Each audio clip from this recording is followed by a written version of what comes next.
Olá, amigos, aqui é Niel Alves, aqui do canal Brasil dos Esquecidos, né? Estou aqui para prosear um pouquinho com vocês, tomando um cafezinho aqui. Aceita um pouquinho de café, né? Então, eu quero falar para vocês o seguinte: a gente aqui do canal, a gente está sempre divulgando a cultura do norte de Minas Gerais e falando sobre a história do Brasil também, na região aqui do Vale do Médio São Francisco, principalmente aqui do norte de Minas Gerais, entre Manga e Januária até Barra do Baicuí, né? Essa região. Aí o pessoal tem muita... o pessoal fala de várias maneiras como que foi a colonização aqui na região do norte de Minas, né? Principalmente Januária, né? A região de São Romão, a região de São Francisco e essa região nossa aqui mesmo, que já está incluído perto da divisa da Bahia, né? Então, aí o pessoal fala que foi os Matias Cardoso, né? Foi o Matias Cardoso, os bandeirantes, que a influência da colonização. Então eu quero explicar para vocês que tem muita coisa que não está nos livros e outras está em um livro, está em outro, está em outra região, de outro lugar. E as pessoas têm que resgatar essas coisas e colocar tudo numa posição para poder você pegar um apanhado, como que foi a colonização aqui do norte de Minas Gerais, aqui na região do Vale do São Francisco, que estou falando, do São Francisco. Então, eu quero explicar para vocês que a influência dos Matias Cardoso, os bandeirantes, uma parte deles, né, que vieram de São Paulo, né, parte deles, está ligado diretamente ao período de 1674 por aí, entendeu? Esse foi o período que os bandeirantes chegaram nessa região, passaram por aqui, né? Mas não assim a influência de colonização, né? E eu quero explicar para vocês que a região de Januária, ela teve a influência com os Cardoso, né? Os Cardosos, porque já não era mais o Matias Cardoso, era a família do Matias Cardoso, já após o período de 1598, por aí, eu vou ter a influência diretamente dos Matias Cardoso na região de Januária. Então vamos explicar para vocês o que é que ocorreu nessa região aqui antes dos Matias Cardoso, né? Todos vocês sabem que Portugal ele teve um período do rei, porque essa parte do reinado, é que eu não vou entrar nessa parte de Portugal, porque Portugal ele foi invadido pelos os mouros e foi libertado pela Companhia de Jesus, chamada os Cavaleiros Templários, né? Então eles tomaram conta de Portugal, né, nessa época lá. E Portugal nasceu primeiro do que a Espanha, né? Portugal nasceu mais ou menos no século XIII, por aí. E a Espanha mais ou menos no século XV, por aí, né? 2 anos depois. Então, nesse período, que os Cavaleiros Templários tiveram aquela desavença lá com o papado, né? Com o Império Bizantino, né? Que os Cavaleiros Templários, que eram aqueles cavaleiros das cruzadas, né? Os Templários, e aí tiveram as desavenças e atravessaram, foram para as Ilhas Britânicas e se transformaram nos construtores, né? Que hoje todos eles são a maçonaria, né? Então a gente quer levar em consideração aos Cavaleiros Templários que libertaram Portugal, e com isso eles mantiveram o trono e formaram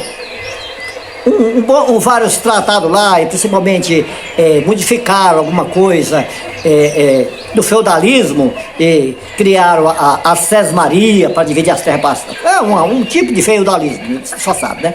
Então, nesse período de Dom Manuel foi no período de Pedro Álvares Cabral, que Pedro Álvares Cabral também era dos Cavaleiros Templários, era da Companhia de Jesus, então todos eles eram da Companhia. Então Pedro Álvares Cabral, quando veio para cá, que estava indo de destino às Índias, que deixou o padre, né?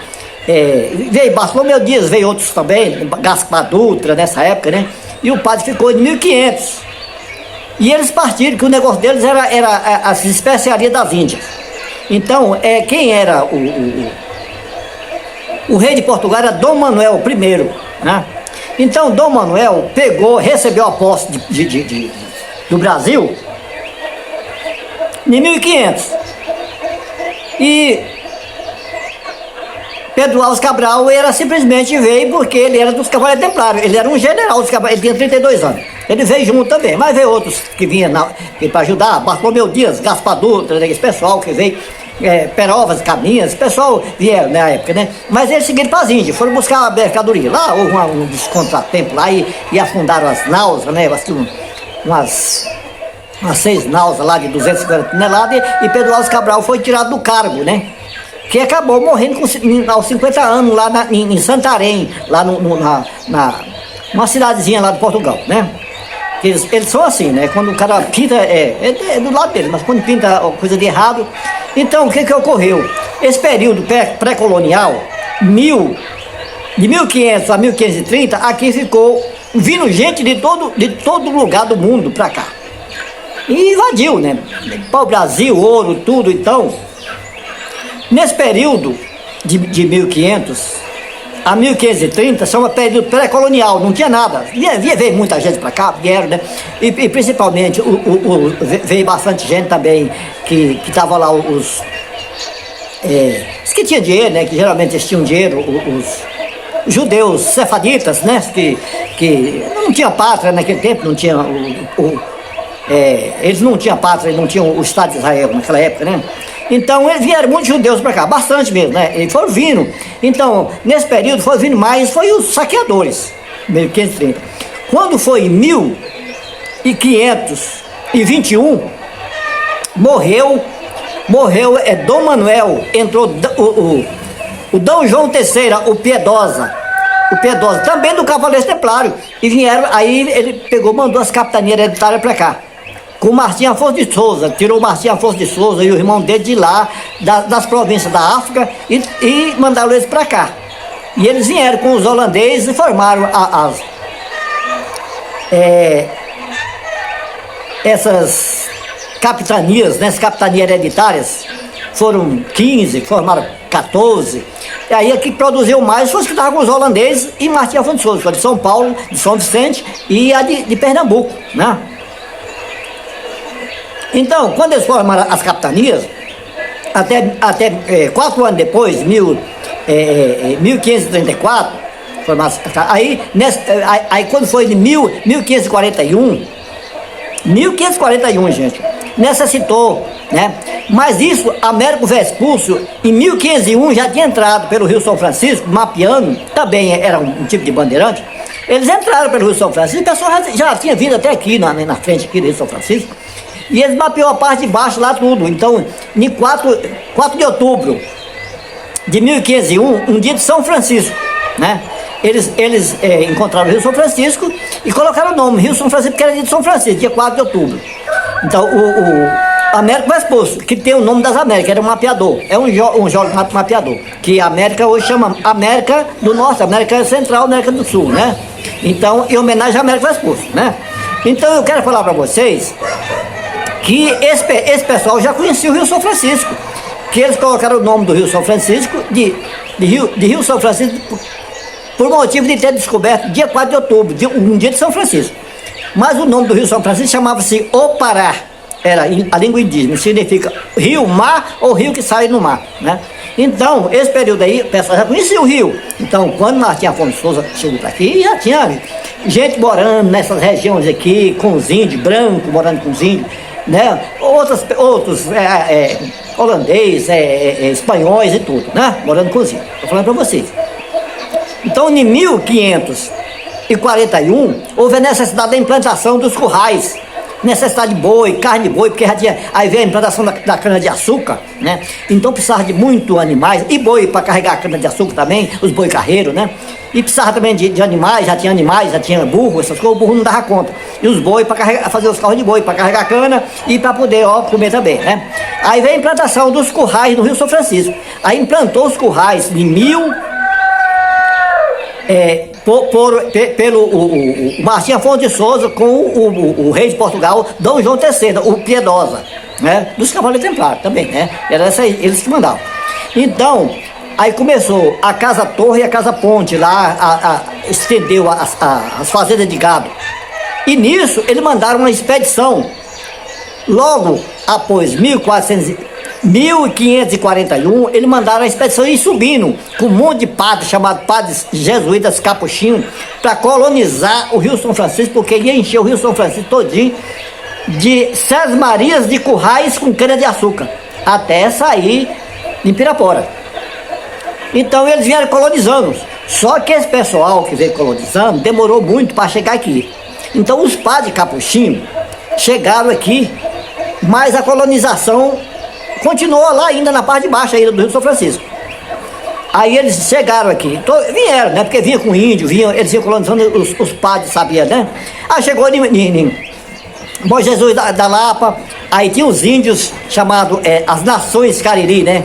Lá já tinha os índios Cataguás, lá em Bom Jesus da Lapa, e a região de cá também. E tinha também os índios lá perto de Petrolina, os índios chamados os Tuxá, também dessa Nações Cariri, né? E tinha os Gamera, vários índios também, que nessa região muito índio, né? Quando chegou de Carinhanha para cá, eles vieram colonizando só o lado de cá, o lado esquerdo do rio, porque o lado esquerdo do rio pertencia à capitania hereditária do Pernambuco. Então ela era uma capitania muito famosa, então ela ia até o rio Paracatu. Então nesse período, aí vieram esses padres, mas os padres chegaram aqui em Manga e fizeram aí também uma colonização dos índios, mas aí os índios já eram mansos, eram os índios Xariquiabá. Eles fizeram a colonização aí, mas os fazendeiros não vieram ainda. Eles chegaram aqui em Manga, já em 1500, mais de 10 anos de viagem, colonizando. 1553, aí eles colonizaram Manga com o Xariquiabá, mas nisso o Xariquiabá já tinha sido expulso de Januária. O Xariquiabá tinha sido expulso de Januária e os anais que ficavam em São Romão também já tinham sido expulsos de lá e passado para o lado de Montes Claros, para aquelas bandas que já eram de lá também, né? Já era de lá. Porque vieram os índios Itapiraçaba do litoral, expulso no período pré-colonial, mais ou menos 1520, vieram expulsos de lá, chegaram aqui, tomaram Januária dos índios Xariquiabá. E expulsaram eles, vieram para o Janelão, e eles ficaram lá, naquela beira lá do Rio São Francisco, ali, naquela área, perto da rodoviária para lá, tinha rio ali. E os caiapós expulsaram os anais lá de São Romão, e eles eram índios perigosos mesmo. Mas quando os padres chegaram, em 1553, por aí eles... já tinha gente branca morando com eles, bastante gente branca morando, espanhol e outros, né? E gente morena também morando também, que vinha, o pessoal vinha, trazia alguns escravos que eles traziam para cá, uns vinham para cá fugido, né? E tinha muita gente. Então aí eles vieram, ficaram aí, de boa com os índios. Os padres capuchinhos, aí eles foram os índios deixaram eles morar lá no brejo, eles preferiram ficar lá no brejo. E os índios moravam na beira do rio. Bom relacionamento. A mesma coisa fizeram com os índios de Caiapós, lá em São Romão. Bom relacionamento. Os padres jesuítas, porque os padres não tinham um jeito de levar, né? os índios. Já tinha gente para dominar aí, aquela jeito, e ficou convivendo com os Tapiraçaba. Entendeu? Os Tapiraçaba não se uniam nem com os índios daqui de o Xariquebá. Então, gente, ficou esse período aí. Quando foi os currais foi expandindo, mas lá na parte de baixo do Rio São Francisco, lá em Alagoas, para aquelas bandas lá, não subiu para cá. Então, quando foi em 1553, a Espanha estava descobrindo ouro aqui nessa região aqui pro lado de Lagoa da Prata, Lagoa